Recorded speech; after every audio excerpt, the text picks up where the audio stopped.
I didn't see you there. Welcome to Matthew's Film Series, Episode 3.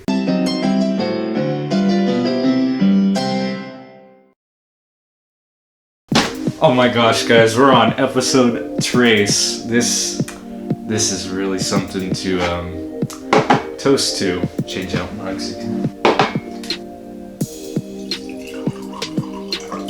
It's water, it's not coffee, it's not soda, it's water.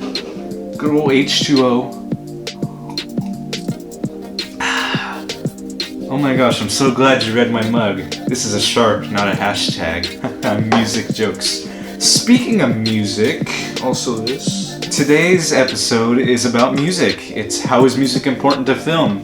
Now, music is like the other half of film, as I said in the previous episode. Without music, there wouldn't be half of the film. It would just be boring. Pixar wouldn't be sad, it would just be clueless. You'd be wondering like what's going on. You wouldn't feel any emotion. Of course, you connect with the character, but the music's half of it. Music is basically what makes you cry. Or cutting onions.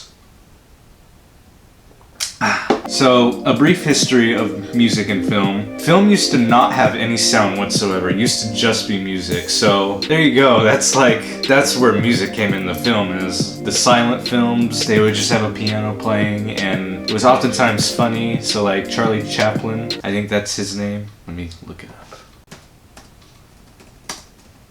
Yes, Charlie Chaplin. He was by far probably the best silent film guy, or he's the most well known. I honestly don't know. I don't even know if I've seen a silent film. That's a lie, I have.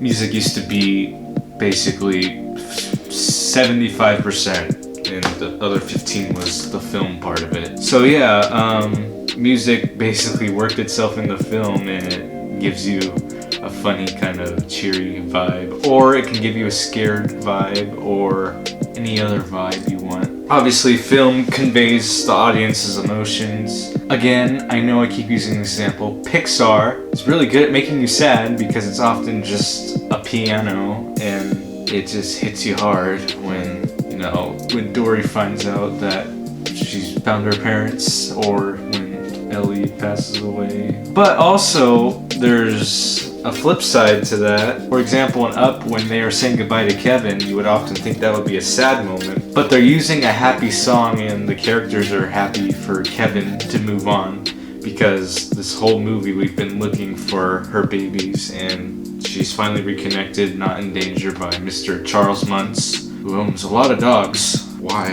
Why dogs? Well, I love dogs. But why?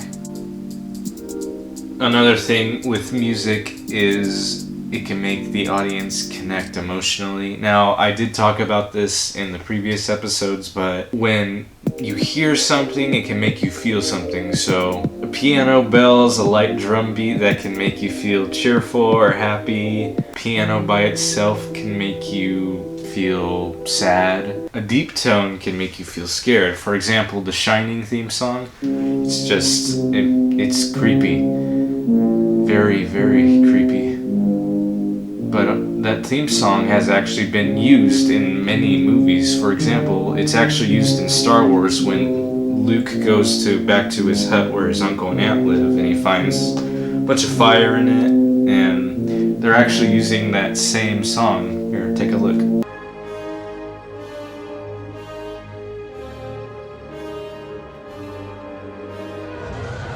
Wow, look at that. Another thing music does for film is it sets the scene. For example, bagpipes can make it seem like you're in Scotland, or a ukulele can make it seem like you're in Hawaii. Let me go get my ukulele.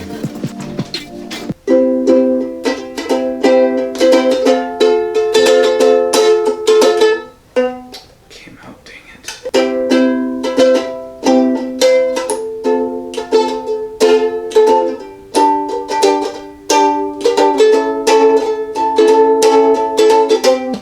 See? Don't you feel like you're in Hawaii?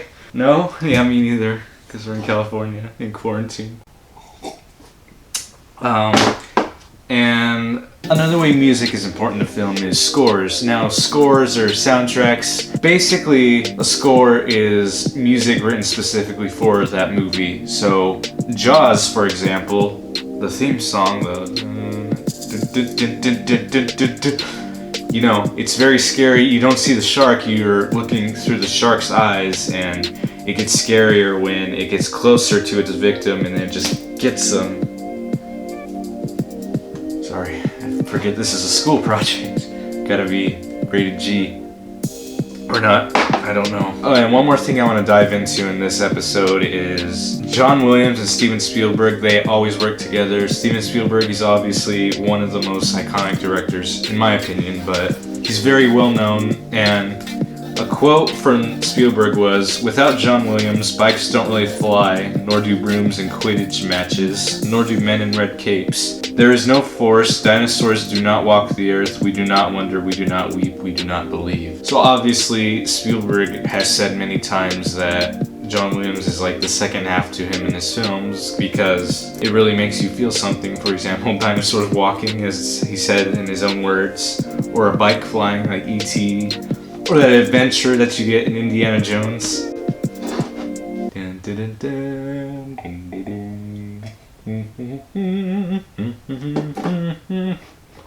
Yeah, love that movie. Hopefully number 5 comes out. I don't think it ever will. Speaking of number 5 for Indiana Jones, Spielberg is not directing that. It's very disappointing. Anyways, thank you guys so much for watching this episode of Matthew's Film Series, and I can't wait for the final episode. It's very, very sad. But in that episode, we will talk about some iconic filmmakers and what makes their work iconic. So come back for episode 4 in 5 seconds. I'm gonna go change my shirt again.